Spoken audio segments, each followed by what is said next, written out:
Hi, and welcome back to Happy Living Podcast. I am your host, Brianna, and we have a very special guest. Hi guys, my name is Vanessa. I'm so honored to be here. Oh, Thank you so much. of course, why don't you go ahead and tell our viewers and a little bit about yourself? So, I am 25 years old. I'm a single mom, entrepreneur, all about women empowerment.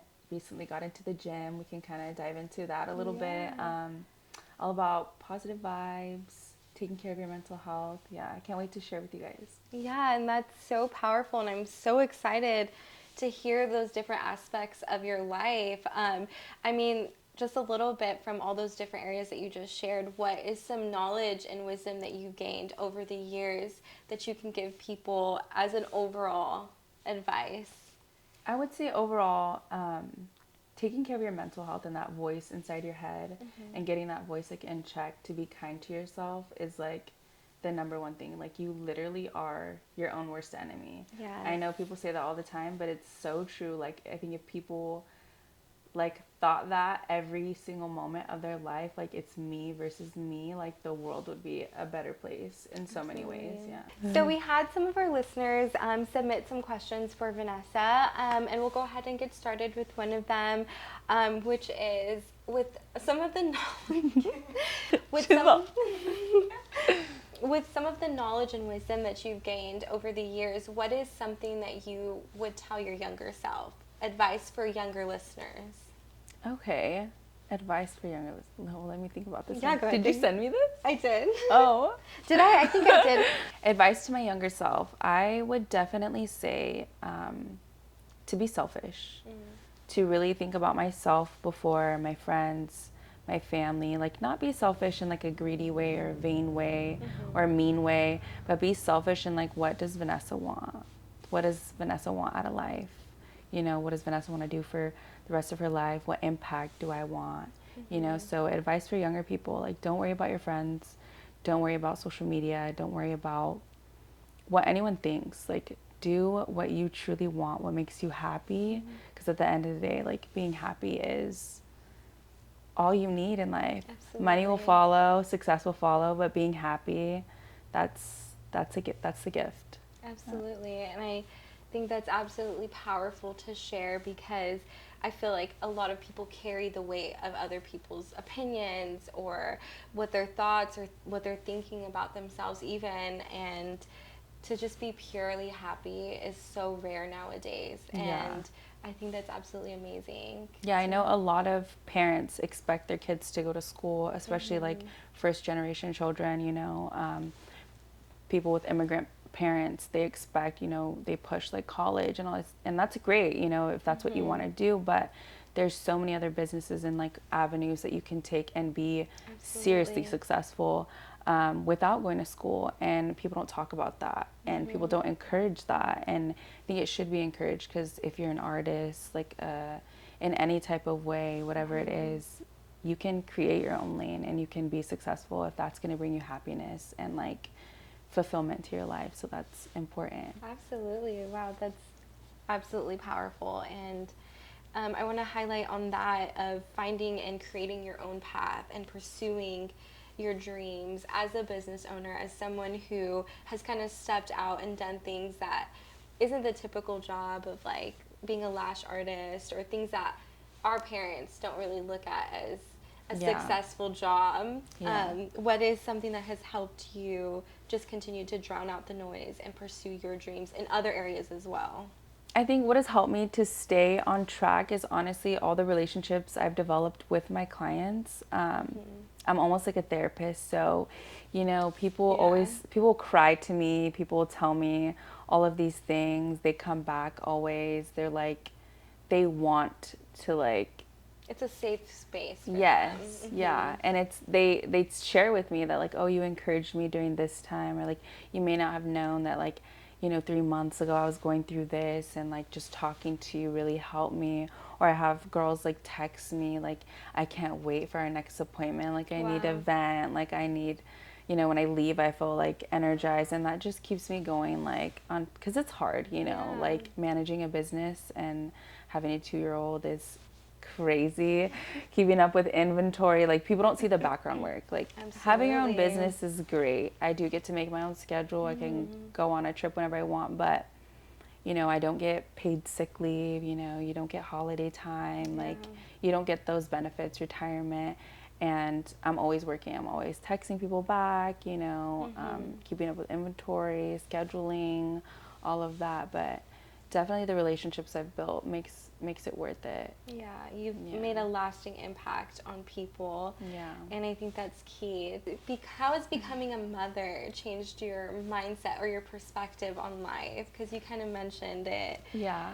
Being a mom was everything I didn't know I needed. It was a surprise, but a blessing. Absolutely. I think about everything, literally, like the littlest things. I think about my tone of voice, like my body language, like the way that I carry myself around anyone and everyone, because they're always watching. Absolutely. And so if people watch themselves that way and like reflected on themselves in the way that I think a lot of parents do after they have a kid without having a kid, like the crazy amount of change that would come, that would be amazing. Like, just anything, you know, like Leo will do something and make me upset, and I'm like, okay, but do I do that? So how am I gonna get mad at him for doing, you know what he started doing? He started, and I'm like, excuse me? And then everyone's like, did you do that? I'm like, oh, whatever. Yeah, they literally are like sponges. They copy. Yeah, so I definitely see myself. Now it's like a little mirror that follows me around. So it's been such a blessing because, you know, I'm giving and trying to be the best version of myself, because that's all I want for my child. And I think sometimes people have expectations for their kids that they're not even living up to. And I know that's one thing, like growing up in my household, my parents wanted us to be a type of way or be these certain people, and they weren't living that example, and that caused a lot of damage for me and trauma, and it was a lot to unlearn. And so breaking that cycle and like being who I want my son to be, a good person, humane, don't litter, like all of those things, you know, embodying all that I want my son to embody, and being an impact the same way that I want my son to be an impact, and just being positive. Like, you have to speak life into children. Absolutely. So. Yeah, and I think I can so relate to that, being a mom myself, because sometimes I just sit there and I'm flustered with the fact that we have this whole little human being, and it's so easy to say, don't do this, don't do that. Like, one thing he does, he gets frustrated if he can't like get a toy, so he'll throw it, and it's easy to be like, don't do that, like we don't do that. But then we lose our keys, or something doesn't go the way it's supposed to, and we get flustered, and I have to take a step back and be like, wow, they're learning life, and we're here carrying that weight on our shoulders, and people just expect us to have all these good days, and sometimes it's okay to sit there and cry or be broken because we're carrying so much on our shoulders. How do you balance that with being strong mentally and physically for your son, while also dealing with things that may come against you or that you're battling in your own personal life? That's a really good question. I would say I'll lock myself in my room. I put a child lock on both sides of the door. I have one in my drawer. I'm like, should I use it? I put a child lock, and I get down and I talk to Leo, and I'm like, hey, you know, mommy has feelings just like you, and like, you know, you hitting me makes me really sad. It hurts my feelings. Like, do you want me to do that to you? And he's like, no, and he feels bad. But I definitely encourage, like you were saying, like, when they throw tantrums and like they're learning, you know, a whole new life, to speak, to walk, to talk, like everything. It's a lot. So I can only imagine being this little person and being told no all the time, like how frustrating that could be. So I definitely, you know, he throws tantrums and I just let him. I'm just like, do your thing. And for me, what keeps me going, honestly, like the gym is like a relief, like just going. I've done like kickboxing before, I've done boxing, weightlifting, like just getting an energy drink, turning on some loud music that I wouldn't normally listening to, and then just getting in your zone. Getting in my zone and feeling strong. It's empowering. It's super empowering. I definitely encourage all my moms out there to take time for yourself physically, because it does affect you mentally as well. It's like you're working out your mind, but you're working out your body at the same time. Absolutely. And I think that that's just a great avenue to go towards, because if none of you follow her social media, which will be linked down below, she has all these aspects of her life that she puts on social media. And I think when you get mentally strong and you pursue getting healthy and getting fit, it changes your perspective on life. It changes how you see yourself. And coming from someone who has just had a baby, and your body changes, your life changes, your hormones change. As far as postpartum, because I do want to talk about the gym aspect, but postpartum is so real, and I don't think a lot of people talk about it. Because you don't want to be seen as that mom who's been depressed or is thinking negatively about yourself. We're supposed to be body positive, but it's a very real dynamic mentally for moms. What is something, if you've walked through that helped you overcome that to get to the position that you are now? Honestly, the more moms that I talk to, I think it's something that everyone goes through. I know they say, oh, some people get postpartum. I'm starting to believe that, like, I think everyone does in some type of way. It doesn't mean like, oh, I want to go, like, or I don't want to be a mom. It's just like you literally sacrifice your entire body. Like, there's stretch marks, loose skin, like you're not sleeping, like nothing is yours anymore. Your body that was once yours isn't yours anymore. You got a new one. Your life that was once yours isn't yours anymore. You have to raise a little life. Your time isn't yours anymore. Your sleep isn't yours anymore. Your body isn't yours if you're breastfeeding. Everything, like you're like this. I don't even know how to describe it. It's like imagine like waking up in someone else's body, like that movie. What is it? 13 going on 30? 13 going on 30. Yeah, I she think, wakes up older. Or Freaky Friday. Oh, Freaky Friday. Freaky Friday is a better one. Yeah, like Freaky Friday, you just wake up and you're in like a whole different body. It's you're gonna have a kid, but you don't know until you have a kid. Until you get there, it's like an awakening. Yeah. Absolutely, Yeah, definitely. Like, what is something that helped you overcome postpartum depression? Like, because I'm sure it was a leap to get to where you are now. For me, I would say what helped me get through all of those changes and start to accept myself and my body was, taking that, vocalizing with my people around me, my support system, telling them, like, I'm exhausted, I need a nap. Instead of like, I think you think after you have a kid, you have to have like superpowers and like do everything yourself. Like, you don't. Like, being vulnerable, that you need help. Everyone should be vulnerable. Being vulnerable is the strongest thing. People think that that's like a weakness, but asking for help is powerful. That takes a lot of strength. So just vocalizing that you need a nap, or you want to take a 4-hour shower. Or I want to do something besides grocery shop alone. Like, I need to go just sit in the car and eat in and out by myself. Like, leave me alone. That's totally fine. Like, but finding your support system, my support system really helped me. And also the gym, taking time. Obviously, once my body was recovered and I got the okay to go to the gym and start that journey. For me, when I started the gym, I didn't work out too much before having my son. I would here and there. So I don't really remember how I talked to myself. But once I started going to the gym after having my child, I was so mean to myself. Like, in my head, I was like, you fat bleep. Like, in my mind, I'm like, run, B. Like, why are you sweating? You're down the street. So then I started thinking to myself, I'm like I really, like, one day I vividly remember this day. I was running down the street and I was like cussing myself out in my head. And I was just like, I wanted to cry. I was like, why am I so mean to myself? Like, I was like, would I say this to my mom if she was running next to me? Or would I say this to my sister?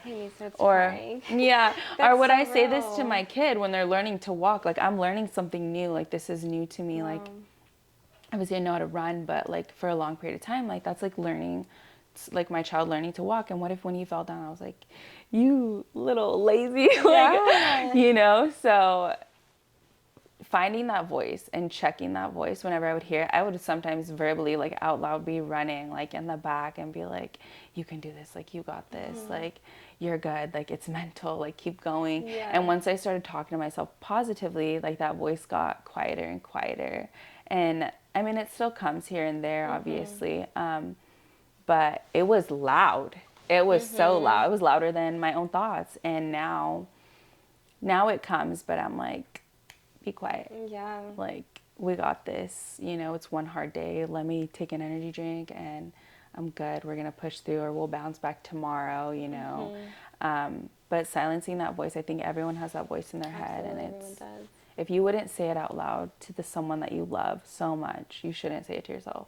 Literally, and I think that's where a lot of people, before they even get started, they stop because we listen to this negative voice in our head, and it's so easy to be positive with other people and to encourage people.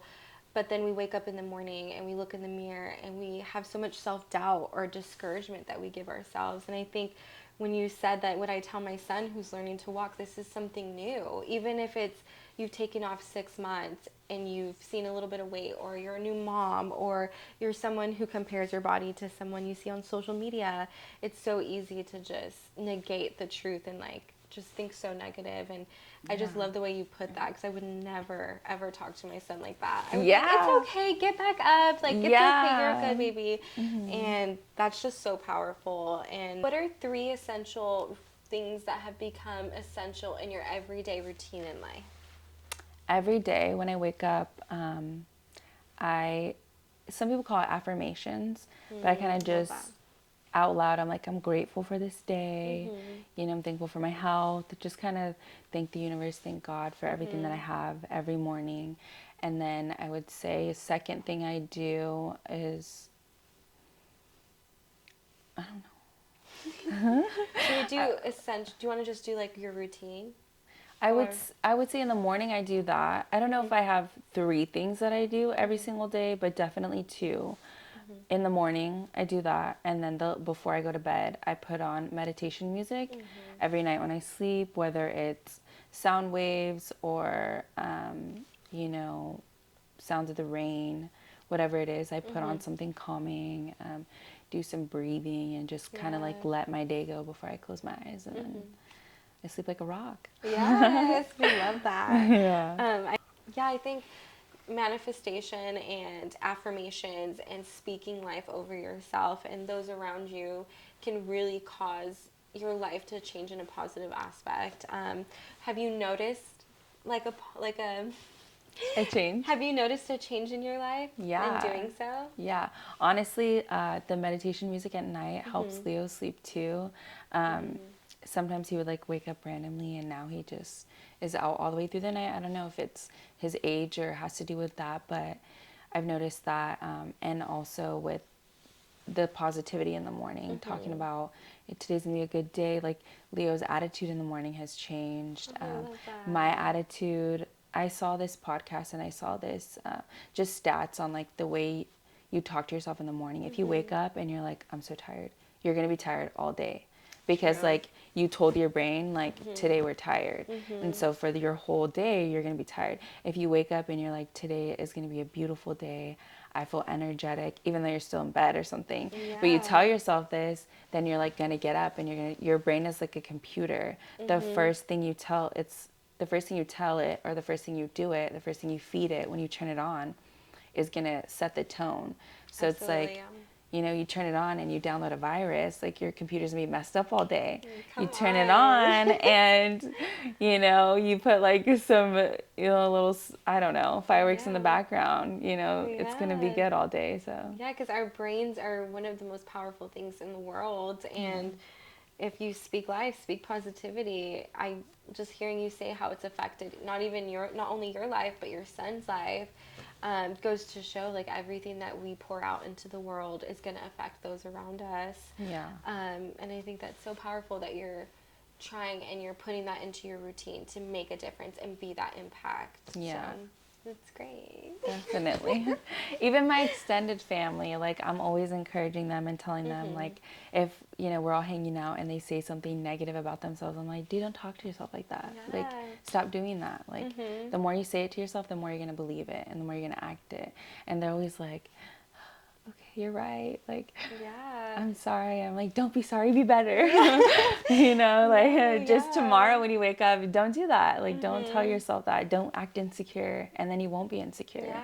You know what I mean? Don't act, scared or intimidated, and you won't be intimidated. Like, you are who you want to be. Absolutely. Yeah. And I heard this person on social media share that negativity, when you speak negative, it actually has a stronger impact than when you're constantly positive. Yeah. Because words are powerful, and when you're speaking negative or pushing that into the atmosphere, it does make a greater impact. Well, even just having the self-awareness and that self-awareness and self-reflecting on the way that you speak to yourself or your thoughts, that alone is transformative in your life. Like, once you hear that voice and you make it known that you're aware of it, the quicker you can change it and you can fix it.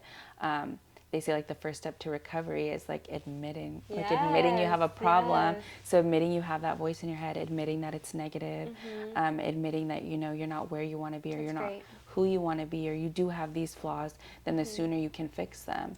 If you're in denial, like, oh, I'm perfect, or oh no, I don't think negative, or oh no, I'm not that, then how are you going to fix it? You know what I mean? Like, being self-aware and asking for help, like, it's a beautiful thing, and it takes strength. Yeah, absolutely. That's so powerful. Just like how you said, creating self-awareness, becoming vulnerable, and reaching out. I think those are great keys to give to our listeners and remind them that it's okay to not be okay, but just surround yourself with a circle of people who are going to pull you out and encourage you and fight for you, but to also do the same for yourself. I think Yeah. that's very, very powerful. Yeah. How do you allow yourself this space to date again, to kind of just dip your toes in? Yeah. Being a single mom, being a mom in general, taking time, even if it's just for friends or dating, whatever it is, like, don't feel bad about it. You have to, give that time to yourself to be happy and, like, let loose and relax and enjoy life, because even though you're a mom, that's not your entire life. That's not your identity. You're still a friend. You're still a sister, a wife. You could be a girlfriend. So allowing that space for yourself is, when you're happy, your child gets the happy version of you. If you're lonely and you're sad, you don't want to give a lonely, sad version of yourself to your child. So once I became aware of that, then I just, I let that guilt go of, like, hey, mom, can you watch Leo? Like, I'm going on a date, or, I want to go to the movies, or I want to go out with friends. Obviously, you don't abuse that power, but every once in a while, it's good to take that time and allowing myself, or just being vulnerable, but just knowing what I want. I made sure before I started dating again that I knew what I wanted, and that I was healed and, like, aware of my own flaws, and what I knew I needed to change, because so I think it's easy for men and women to blame the other person for the ending of a relationship or whatever it is, but it takes two to start a relationship, and it takes two to end one. And so just recognizing my own becoming self-aware and working on my own faults and insecurities and doubts, and making sure I was in a good headspace, and I had the time to be able to start dating before I started dating. And I didn't force anything. I wasn't looking for it. Just, when you feel like you need somebody, you're only going to attract somebody needy. Absolutely. And so the more okay you are on your own, I think the better relationships you attract. Like, just like with anything in life, if you believe right now you're successful, only more success is going to come. If you believe you're happy right now, only happiness is going to come right now. If you are positive, then, like, it just attracts positivity. So being in a place to where I wasn't looking for love, wasn't looking for a relationship. I was just genuinely having a good time with friends. Awesome. And then someone just came along, and it's been fun. It's great. I think it's important in a relationship, finding someone that you can heal with. Yeah. I don't think you're ever completely healed. I know people say like, oh, take a year and be healed before you get in a relationship. I think if you have childhood trauma, you're never fully healed. You're constantly evolving. You're constantly evolving, and you're going to be triggered, and things are going to happen, and you're going to get flashes of like your old self, and just recognizing that and being with someone that is patient and gives you that safe space is super important. The feeling of safety in a relationship is so important. If a year in, that person makes you feel unsafe or is gaslighting you, run at the first sight of that. Yeah. Run at the first time they show you who they are, believe it, and run. And in a new relationship, just continue to be loving. I feel like it's so easy to get cold and hard and not open up once you've been hurt so many times. Absolutely. But you're deserving of all that love that you once desired, or you once gave to someone, like to your first love. You're deserving of that. So be vulnerable and just continue to give that love, because you will get it back eventually. You may get your heart broken again. Maybe I will. Hopefully I don't think I will. But we don't claim that energy for you. We don't claim that energy for me. Now I'm getting married. Yeah, I'm getting married. Stay tuned for the wedding. One day. Monday? No. Cringe. Louis is like, stop. Yeah, don't harden yourself, because, if you fall for the wrong person or whatever, just, get back up, try again. You deserve to be loved.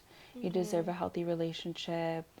I deserve a healthy relationship. Yes. So, and be happy. Do what makes you happy. Don't worry about other people and what they think, Move at your pace, it's your life. But I am so happy. Thank you so much. I wish we can go on for hours. We did. No.